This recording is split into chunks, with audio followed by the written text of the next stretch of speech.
Eurovijos Atranka. Atranka. Atranka. Atranka. Woohoo!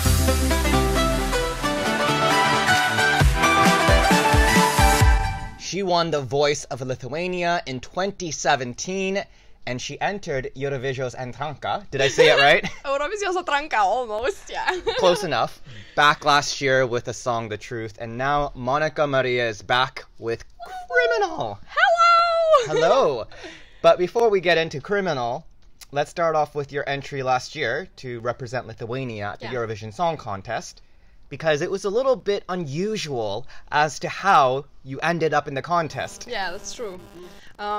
It was really like a rushed decision, but I never regretted it.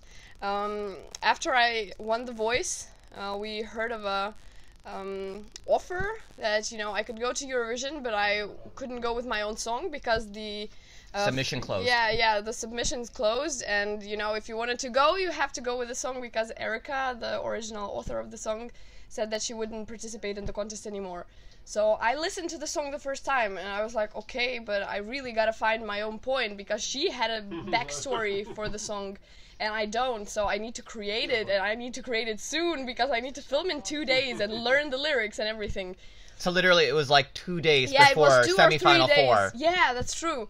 And it was a really difficult decision for me to make, and I said no at the first time, but then my producer, Gediminas, he said, okay, I understand that, I'm not pushing you, but maybe we should rethink it and like weigh the pros and the cons.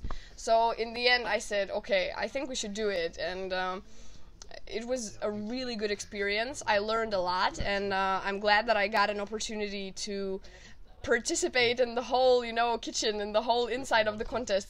So yeah, I learned a lot, and I managed to go to the finals. That's just, which is you know, incredible. perfect. Yeah, I'm really happy about that. Well, speaking of, before you got to the finals, your first performance in the semifinals with The Truth. Yeah. You wore something interesting, because I think I was like, oh, who's this? Oh, what is she wearing? Yeah. And I was kind of like, I don't know how I felt about it. It was very visual, we'll put it that way. Yeah. So what dictates your fashion sense? The first outfit that we chose for The Truth was indeed a little bit different than you would normally imagine when you hear the song, but it was a creation of a famous designer in Lithuania, and we saw the outfit. I thought, wow, this is really disturbing, but I don't know whether disturbing good or disturbing bad, and I put it on, and everyone We're still said, trying to figure it out today. yeah, like even today I don't even understand it, but I know that everyone definitely noticed me there, and I think it's a good thing because it was the first part of the contest. So yeah, it was an interesting choice. It was an artsy choice, you know. I think, yeah, it was worth it. I really liked it. I really like to risk in general. Absolutely. Well, you know, people are talking about the outfit. Yeah. But let's flash forward to, I guess, last month, December, where you released a single called Light On, or Lights On. Light On. Light On. Yeah, only one light on. Only one light on. But that was quite the gospel number. And the lyrics are kind of, well, a little bit, I don't know, very sad. So what's the story behind Light On?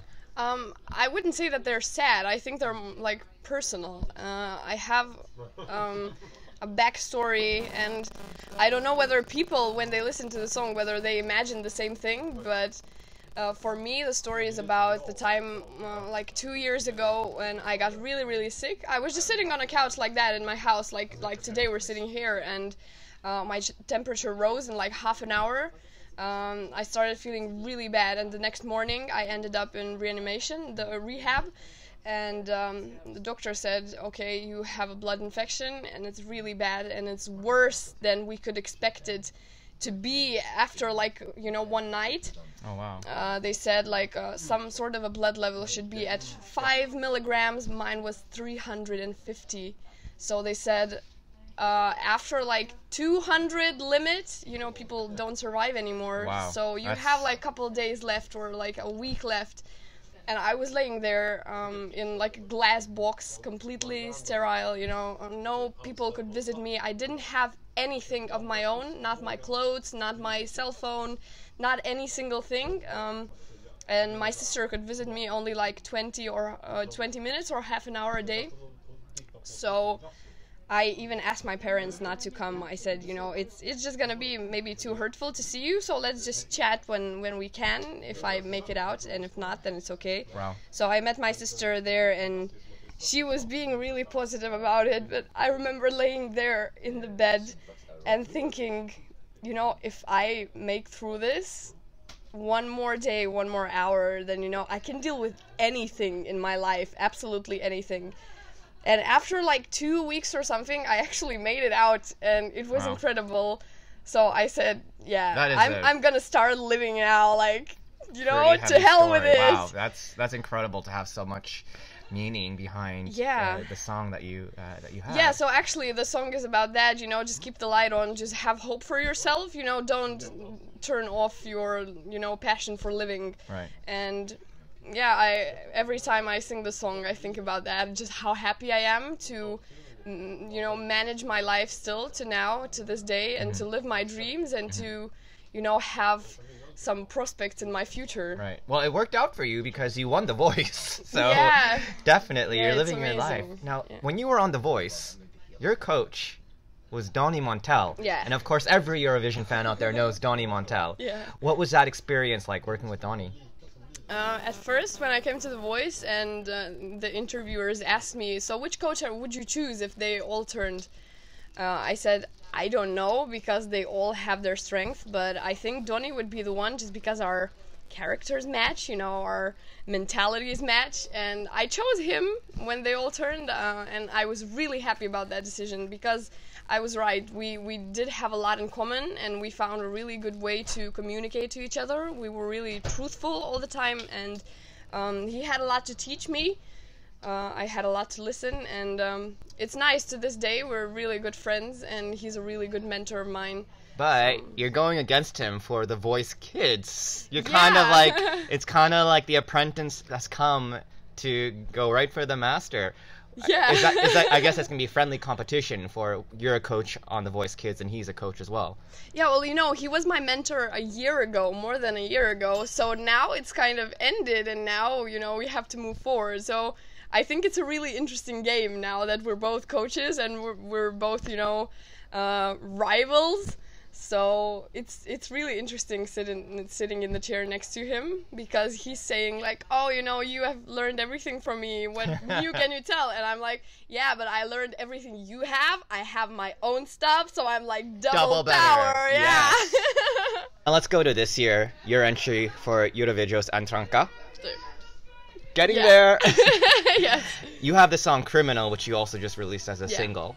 What's Criminal about? Because it also seems like a little bit of a sad song too. Yeah. It's a really dramatic song, and it also has a backstory for me. As I said to my listeners, I'm only gonna sing something that I really truthfully believe in, because otherwise they can't understand me if I don't understand me either. So The Criminal is really a song that I think a lot about, and if in The Light On I was the person that I was thinking about, Criminal is more like, you know, what I have done to the other person. And, you know, I think the main idea is that people think that the real criminals are the murderers, the thieves, the people who do real crimes. But I think the biggest crime is to hurt another person and to leave a scar in his heart, in his memories. And I have done that myself, I can admit it, and to this day it hurts me thinking about it, what I have done to the another person, you know. Right. And you have all these truthful messages in the songs that you have co-wrote, the last two singles you've had, especially with Criminal. Do you feel using Criminal and having this as your song that, you know, you're a writer on and entering to represent Lithuania in Eurovision, do you feel a little bit of a different pressure than when you were singing someone else's song last year? I wouldn't say that I feel more pressure. I would say that I feel more comfortable, more in my own comfort zone. And the last year, you know, I could slip a little bit. If something happened wrong, I could say, no, you know, it's not my song, you know, I have right to do that. But now I have to have guts, you know, to prepare it as perfect as possible, because it's my own. I have to show the highest that I can. Right. Well, what can we say? The competition is going to be tough. Yes, but indeed. We'll see if you end up on top and going to Tel Aviv. Only time will tell. Yeah. But thank you so much, Monika, for your time. Thank you for being here. Best of luck with Criminal.